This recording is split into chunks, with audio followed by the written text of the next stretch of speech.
नमस्कार दोस्तों, मैं विजय रंजन स्वागत करता हूं आप सभी का मेरे YouTube चैनल पर। आज हम जिस टॉपिक पर बात करेंगे वह है anti trust case. Anti trust, जिसके नाम से ही आप समझ सकते हैं, स्पर्धा रोधी। यह केस फेसबुक पर किया गया है। फेसबुक पर अमेरिकी सरकार सहित इसमें शामिल 50 में से 48 राज्यों ने अपने ही देश की सोशल मीडिया प्लेटफॉर्म कंपनी जो है फेसबुक, उस पर यह केस किया है। क्या है पूरा मामला, यह हम संक्षिप्त में जानेंगे। साथ ही हम यह भी जानने का प्रयास करेंगे कि क्या भारत में भी ऐसी कोई घटना हुई थी कभी। अगर हुई थी तो ऐसे मामलों को भारत में कौन सी संस्था देखती है, इसमें क्या सज़ा हुई थी, इन सब बातों को भी हम संक्षिप्त में जानने का प्रयास करेंगे। तो वीडियो के लास्ट तक बने रहिएगा और आइए हम शुरुआत करते हैं। क्या है मामला, सबसे पहले हम यह जान लेते हैं कि आखिर यह मामला है क्या। अमेरिका की फेडरल ट्रेड कमीशन FTC और 48 राज्यों ने फेसबुक पर केस किया है। केस दायर करने वालों ने कंपनी को 2 हिस्सों में बांटने की भी अपील की है। फेसबुक पर आरोप क्या लगाया गया है। मार्क जकरबर्ग की कंपनी फेसबुक पर यह आरोप लगा है कि उसने अन्य सोशल कंपनियों के बीच कंपटीशन को ख़त्म कर दिया है। जो कंपटीशन होना चाहिए मार्केट का, उसको ख़त्म करने का आरोप फेसबुक पर लगाया गया है। साथ ही आरोप लगाया है कि फेसबुक ने ऐसे सोशल मीडिया प्लेटफॉर्म्स को राजनीति से प्रेरित होकर खरीदा जो भविष्य में उसे चुनौती दे सकते थे। इसके लिए फेसबुक ने इन प्लेटफॉर्म्स के बढ़ने से पहले ही ज़्यादा कीमत चुकाकर खरीद लिया है। यह आरोप फेसबुक पर लगाया गया है। इसका उदाहरण हम समझ लेते हैं। जैसे इंस्टाग्राम को 2012 में फेसबुक ने खरीदा 5,332 करोड़ रुपए देकर, और जब इसे खरीदा था उस वक्त यह मात्र 30 कर्मचारियों की कंपनी थी। व्हाट्सएप को भी 2014 में फेसबुक ने खरीद लिया। उस वक्त उसे 1.65 लाख करोड़ रुपए चुकाने पड़े थे। फैसले के लिए करना हो सकता है लंबा इंतज़ार। यह जो केस किया गया है फेसबुक पर, इसका रिज़ल्ट आने में काफ़ी समय लग सकता है, क्योंकि मामला कोर्ट में है और कोर्ट में बिना ठोस सबूत के निर्णय हो पाना थोड़ा मुश्किल है। इसलिए समय तो लगेगा ही, और इसमें कुछ ऐसे मुख्य बिंदु हैं जो साबित करने में सरकार को, मतलब अमेरिकी सरकार को काफ़ी कठिनाइयों का सामना करना पड़ेगा। काफ़ी कठिन होगा उसे करना। कौन सा है वह, इसके बारे में हम जानेंगे। फ़िलहाल तो हम यह देख लेते हैं कि ऐसे मामलों के जो एंटी ट्रस्ट एक्सपर्ट होते हैं उनका भी कहना यही है कि इस केस को ख़त्म होने में 1 साल या उससे भी ज़्यादा समय लग सकता है। और जो फेसबुक के मालिक हैं जकरबर्ग, उन्होंने भी अपने मेमो में, जो उन्होंने मेमो जारी किया है, उसमें भी यह बात उन्होंने कहा है कि यह एक ऐसी लड़ाई है जो कई सालों तक चलेगी। अब हम देखते हैं वो बिंदु कौन से हैं जिस वजह से देरी होगी। FTC और राज्यों के अटॉर्नी जनरल्स जो होते हैं उनके लिए आरोप सिद्ध करना कठिन होगा। पहला बिंदु यह है। दूसरा है कि केस करने वालों के लिए यह सिद्ध करना भी कठिन होगा कि यदि फेसबुक ने इंस्टाग्राम और व्हाट्सएप को नहीं खरीदा होता तो सोशल मीडिया मार्केट ज़्यादा बेहतर होता। इस बात को साबित करने के लिए उनके पास प्रमाण शायद पर्याप्त न हो, या कठिनाइयाँ अन्य भी जो हैं आ सकती हैं। देखने वाली बात है कि आगे क्या होता है।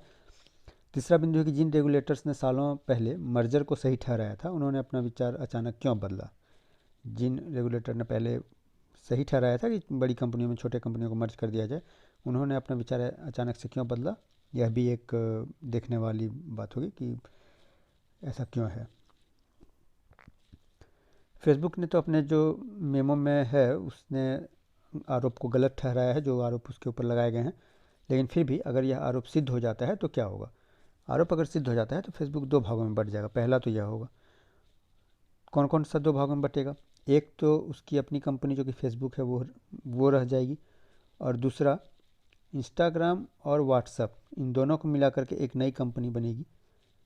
तो इस तरह से पहली कंपनी फेसबुक और दूसरी कंपनी, इन दोनों को मिला करके जो भी कंपनी बनेगी वो हो जाएगी।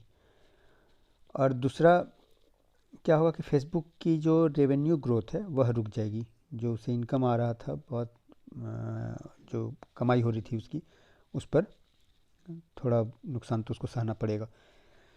एक रिपोर्ट के मुताबिक फेसबुक ने 2019 में इंस्टाग्राम से 1.5 लाख करोड़ रुपए की कमाई की थी, जो शायद अब घट जाए।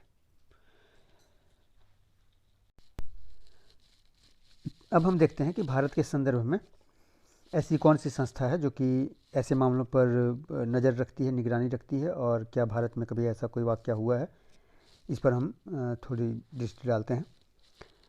भारत में एक संस्था है, भारतीय प्रतिस्पर्धा आयोग, कंपटीशन कमीशन ऑफ इंडिया।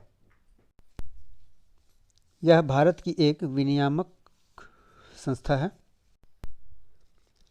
अर्थव्यवस्था में निष्पक्ष प्रतिस्पर्धा के सृजन और इस संदर्भ में सबको समान अवसर प्रदान करने के लिए भारतीय संसद द्वारा 13 जनवरी 2003 को प्रतिस्पर्धा अधिनियम 2002 को लागू किया गया। 2 में यह अधिनियम आया था और 3 में इसे लागू कर दिया गया। इसके उपरांत 14 अक्टूबर 2003 को केंद्र सरकार द्वारा भारतीय प्रतिस्पर्धा आयोग (CCI) की स्थापना की गई। इसके बाद प्रतिस्पर्धा संशोधन अधिनियम 2007 द्वारा इस अधिनियम में संशोधन किया गया। यह संशोधन सदस्य संख्याओं को लेकर के किया गया था। 20 मई 2009 को प्रतिस्पर्धा विरोधी समझौते और प्रमुख स्थितियों के दुरुपयोग से संबंधित अधिनियम के प्रावधानों को अधिसूचित किया गया। इस आयोग में एक अध्यक्ष होता है और 6 सदस्यों की संख्या होती है, और इसी संख्या के साथ भारतीय प्रतिस्पर्धा आयोग पूरी तरह से कार्यात्मक है। इसका उद्देश्य एक निष्पक्ष और स्वस्थ प्रतिस्पर्धा को बढ़ावा देना है, ताकि उपभोक्ताओं को अपनी खरीद का बेहतर मूल्य प्राप्त हो सके। व्यावसायिक उद्यम अपने हितों की रक्षा के लिए विभिन्न प्रकार की रणनीतियों और युक्तियों को अपनाते हैं। वे अधिक शक्ति और प्रभाव प्राप्त करने के लिए एक साथ मिल जाते हैं और उपभोक्ताओं के हितों के लिए हानिकारक हो सकता है, जो कि उपभोक्ताओं के हितों के लिए हानिकारक हो सकता है। कई बार ऐसा होता है कि कई कंपनियां जो कि एक ही तरह का उत्पादन करती हैं, वे सारी कंपनियां आपस में मिल जाती हैं और एक मूल्य निर्धारित कर लेती हैं कि हम अपने सामान को, अपने उत्पादन को इस मूल्य पर ही बेचेंगे। उससे नुकसान उपभोक्ताओं को झेलना पड़ता है, क्योंकि मार्केट में अगर यदि प्रतिस्पर्धा नहीं होगी कंपनियों के बीच, तो ना वो सामान अच्छा बनाएंगे, ना ही उनका दाम कम होगा, तो नुकसान कस्टमर्स को ही होगा। इसलिए इन पर निगरानी के लिए भारतीय प्रतिस्पर्धा आयोग काम करता है। इसका एक उदाहरण हम देख सकते हैं कि 21 जून 2012 को अपने एक महत्वपूर्ण निर्णय में भारतीय प्रतिस्पर्धा आयोग ने 11 सीमेंट कंपनियों को व्यापार संघ बनाकर कीमत का निर्धारण करने का दोषी ठहराते हुए 6,000 करोड़ रुपए का जुर्माना लगाया था। 2012 में 11 सीमेंट कंपनियों ने मिल करके एक मूल्य निर्धारित कर लिया कि हम सीमेंट इतने दामों पर ही बेचेंगे, जिसका नुकसान उपभोक्ताओं को हो रहा था। तो भारतीय प्रतिस्पर्धा आयोग ने इसे जांच में सही पाया और दोषी कंपनियों पर 6,000 करोड़ रुपए का जुर्माना ठोक दिया। तो इस प्रकार हम कह सकते हैं कि ऐसी संस्था का होना बहुत ही ज़रूरी है, और यह पूरी तरह से उपभोक्ताओं के हित में है। तो बस आज के वीडियो में इतना ही। बाकी नए वीडियो के साथ हम फिर हाजिर होंगे। तब तक के लिए धन्यवाद।